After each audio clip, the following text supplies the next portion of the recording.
Hallo en welkom by Farmspace. Ons is vandag hier by Big Dutchman se nuwe fabriekopening in Germiston. Waarop ons gaan 'n bietjie fokus is eiers. Eiers. Almal eet eiers. Vir al jou jumboties, hulle kort hulle eiers en hulle egg whites, dis net so belangrik. En ons gaan 'n bietjie meer uitvind. So kom ons luister. Azai, ons is hier met PN. Hoe gaan dit met jou? Goed, dankie vir jou, Albert. Lekker om 'n bietjie van jou te leer ken. Yes, So vertel my 'n bietjie van jouself. Wat 'n omgewing kom jy vandaan? Yes, Albert, so ek is van Jonella boerdery. Ek boer saam met my pa en my boetie op hierdie stadium. Ons ek en my broer is tweede generasie op die plaas, my pa is eerste generasie. Ons is in die Babsfontein Bronkhorstspruit omgewing. Babsfontein is maar ons hoofsaai afdeling en ons noem dit maar homebase. Ons het daar ons eie voerfabriek opgesit om al die graan wat ons produseer deur die hoenders te kan druk. Ons is leenprodusente, ons produseer eiers en ons doen dit met so 200,000 henne, give or take, afhangend van of ons vol in produksie is of dan nou nie. Ons saad op Bronkhorstspruit is vir ons 'n redelik nuwe saad. Ek is nou al vir die laaste 5 jaar, so ek by die boerdery betrokke en ek is op daai saad. Dis bietjie meer van ons nuwe tegnologie hokke, bietjie groter tipe hokke wat ons insit daar. En daai saad alleen het so 70,000 henne. So al wat ek hoor is nuwe tegnologie, nuwe site, nuwe alles. Yes. Vertel my 'n bietjie, hoe was dit voor Big Dutchman gewees? Voor die nuwe integrasie? Ja. Wat het die verskil gemaak? As ek jou so 'n bietjie kan terugvat, as ons kan teruggaan na 2006 toe amper wil ek jou invat. My pa het in 2006 wat hoenders begin boer. Vir 'n baie groot rede net om ons mielie 'n tweede ware te gee in plaas van om weg te ry van die plaas of net te verkoop, wou ons baie graag die mielie 'n waarde gee deur om in ons hoenderhokke in te sit en ons hoenders te voer. So 2006 het hy ons eerste hokke opgesit, dis al baie jare terug. Hy het 'n hok met die kapasiteit van 10,000 henne gebou. Hy het net geld gehad om 5,000 henne te plaas op daai stadium. En ons het dit in ou ARAM-sisteme gedoen, eiers nog met die hand opgetel. Daar's niks geautomatiseer, behalwe die voer was daarom geautomatiseer. Ons het dit nie meer met kruipwaans gedoen nie, maar dit was blerry naby dit gewees. En van daar af het ons op pad gestap, elke keer as ons 'n geldjie het, bietjie ekstra geld ingesit, nuwe hokke begin bou. En toe so 3 jaar later, toe sit ons eerste Big Dutchman stelsel waar die eiers toe begin geautomatiseer te raak. Ek gaan net 'n bietjie daaroor in die rede val. Jy sien 'n nuwe Big Dutchman stelsel. So jy het nou nie nog nie die Big Dutchman hokke opgesit nie, jy het die huidige tegnologie geïntegreer met die ou hokke. So vertel my 'n bietjie van die gemaklikheid daarvan. Hoe het die proses gewerk? Het dit ordentlik ingepas? Was dit 'n gesukkel of het hy net ingepas en dit makliker vir julle gemaak? So ongelukkig bietjie duidelikheid, ons het 'n nuwe hok opgebou of ingesit en nou net Big Dutchman se binnegoeders in die hokke ingesit. Maar die voordeel wat daarmee gekom het is die eiers het self na die voorkant van die hok toe gekom. Jy moes dit nog steeds met die hand in treis pak, maar dit het ten minste na die voorkant van die hok toe gekom op daai stadium. Ons het bietjie meer begin fokus op hoe ons lig bestuur in die hokke en al die klas van goeders. En dit was maar stap 1 in 'n baie lang proses om te kom waar ons vandag staan, waar die hokke volledig geautomatiseer is op soveel van 'n stadium dat as jy by ons eier koop van die plaas af, is jy die eerste persoon wat aan daai eier vat. Dis vanaf hy uit die hoender uitkom tot binne in jou pan is jy die enigste menslike kontak tussenin. En ons het daai proses ontsettend verfyn as ons praat van klimaatsbestuurde en klimaatsbeheerde hokke. Dit het in ons boerdery baie groot verskil. Gepraat van klimaatsbestuur, ons staan nou hier agter van hulle ongelooflike nuwe toerusting. So hierdie is nou die Blue Fan wat ons gepraat het. Hierdie is jou wet pads. Dis korrek. En dan hierso is jou loops. Verduidelik vir my 'n bietjie klimaatbestuur veral met julle henne is baie belangrik omdat die temperatuur so belangrik is vir eierproduksie.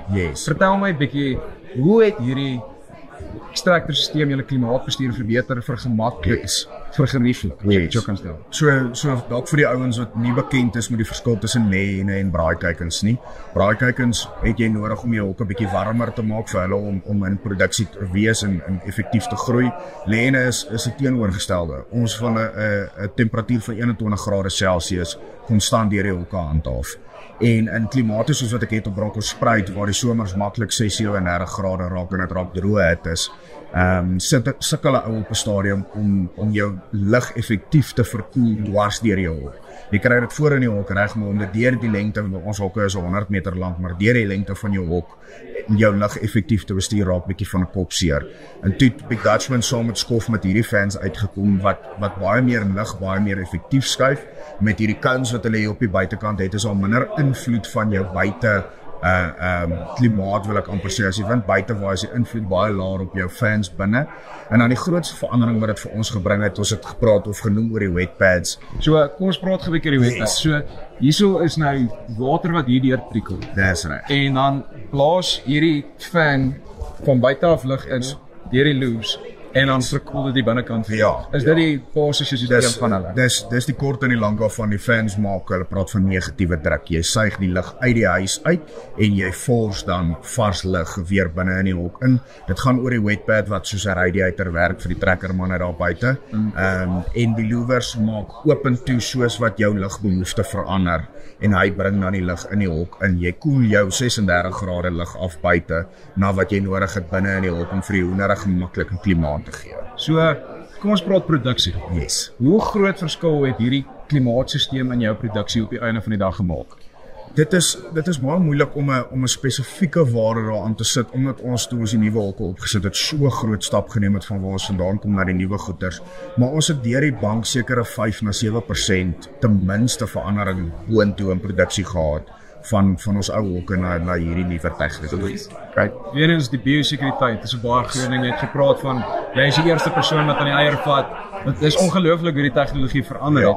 Maar weer eens binne in die hokke self is biosekuriteit 'n groot ding. Yes. Omdat daar goed soos voëlgriep in die wêreld daar buite is, veral in die wêreld se bronkhorspruit. Yes. Dit is 'n gesukkel. Ja. Hoe help hierdie nuwe strukture en nuwe tegnologieë om daai biosekuriteit vir jou te verbeter?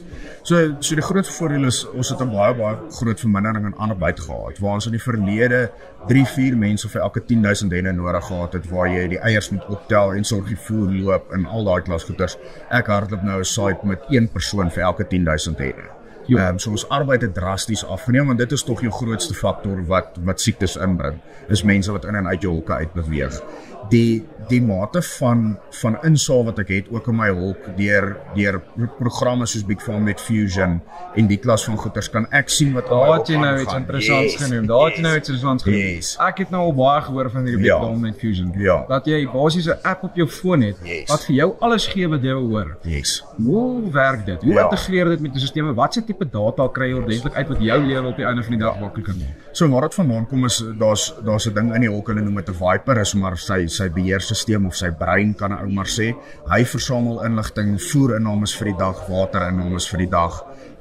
Wat die klimaat binne in die hok is. Hy stel self die klimaat ook, hierdie Viper-stelsel en al daai inligting, jou produksie vir die dag, alles word in 'n cloud ingestuur en ek kan dit, maak nie saak waar ek is in die wêreld, kan ek solank ek internet toegang het, kan ek sien wat in my hokke aangaan. Ek kan voerprogramme aanpas, ek kan my ligprogramme aanpas, ek kan my hokke bestuur sonder om voete in die hok elke dag te hê. Dis belangrik om nog steeds in jou hokke te kom. Dit werk maar soos mielies, die beste kunsmis wat daar buite is die boer se voete in die land. Dieselfde met die hoenders, maar ek moet die balans vind waar ek nie te veel in my hokke is nie, want ek is 'n baie groot risiko. Ek sien mense elke dag en ons kom uit. Ek kan 1 keer 'n week in my hokke kom, maar presies nog steeds elke dag weet wat binne in my hokke gebeur. En soos wat jy ook sê, daar's altyd iets wat skeefloop op 'n plaas. En dit beteken jy kan gaan fokus op wat jy moet regmaak sonder om te worry oor wat daar aangaan. Oor al die ander dinge. Oupien, baie dankie vir jou tyd. Dankie vir jou. Dis lekker. So daar hoor julle dit nou. Op die einde van die dag is alles besig om te outomatiseer. En om jou produksie te verbeter, moet jy in hierdie nuwe wêreld inklim. Hierso is 'n eerstehandse getuie van wat 'n verskil dit maak om hierdie stappe te neem. En jou return on investment is op die einde van die dag werklik daal. En jy kan saamstem. Dit seker. So ja, dit is Farm Spice, hoor en uit.